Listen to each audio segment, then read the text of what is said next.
quick video on solving for pH or solving for hydronium ion concentration or solving for hydroxide ion concentration and how to go in between each of those. So first of all, I want to just sort of point out that often what you can do to move from hydroxide to some discussion of hydronium ion is to use this equation. pH plus POH is equal to 14. So I'm going to just kind of put that as an equation we might refer to or use in our discussions of calculation problems involving pH or POH. Is that if in water, that's the big if we're in water, this holds true, that the POH plus pH is equal to 14. Whether you have a salt in water, salt plus acid in water, two acids in water, it doesn't matter. If you're in water, this relationship holds true. Then last, of course, you know that the negative log of, we'll just use the hydronium ion, which we refer to this as what we really mean when we have a proton in solution of water. It's in the hydronium ion form.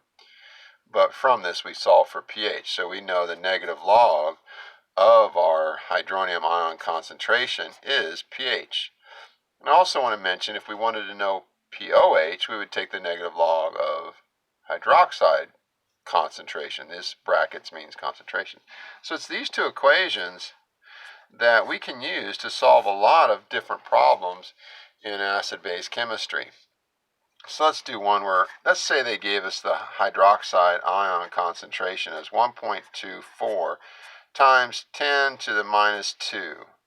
So that's not too much. Well, it actually is, because we know that in water, these and pure water are 7 and 7, or negative log, inverse log, it's 10 to the minus 7th concentration of hydroxide and 10 to the minus 7th concentration of hydronium ion or protons.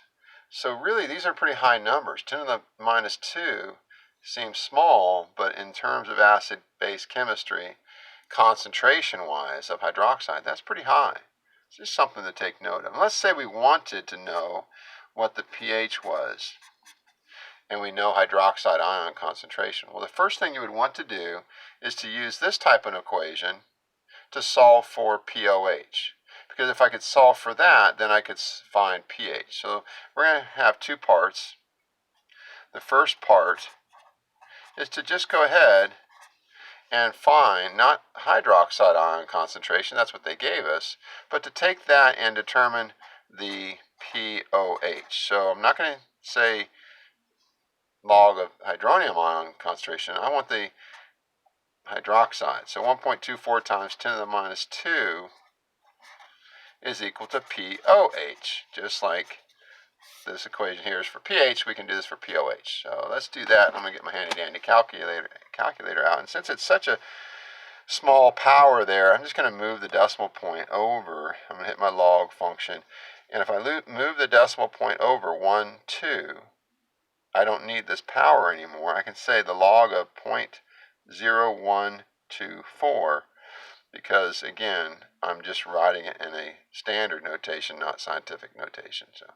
So I can do that. And I would get minus 1.9066, we'll say. And that's what the log is of 0.0124 is 1.9006, but we have the negative that carries. So we can say that the POH, if the negative carries, that negative makes this value, which is the log of this, is a negative value. So the negative times the negative is a positive. So we get positive 1.9, we'll say 1, is equal to POH. So I apologize, that negative was part of the log function of this. We had to take that negative outside and multiply it by that negative. So it flips this value to a positive. So there's our POH. That's our first part. Now our second part then is to take and use that POH value in this calculation. So I can plug that in as 1.91 plus pH is equal to 14. Well, if I've used that POH value and I've plugged it in, I can then take 14 minus this value. So I'm just going to add to this plus 14. And we can get that the pH is equal to 12.09. So we'll just say close enough to 12.1. That would be my pH in 3 sig figs. Hope that helps a little bit on how to go from a concentration of hydroxide to the pH. We can travel that by doing two things. First, get it from hydroxide concentration to pOH. And once you have pOH, from that hydroxide ion concentration, you can plug it into this equation, pOH plus pH equals 14. Now please know, I don't have another video on this, but you could go the other way. We could say if I had the pH, could I find the hydroxide ion concentration? You could.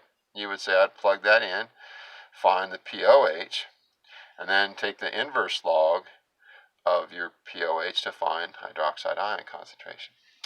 So there's a lot of things we can do with these two equations. We can move from the hydroxide ion concentration to pH, or if we were given pH, you could work it back to the hydroxide ion concentration. Thanks. Bye-bye.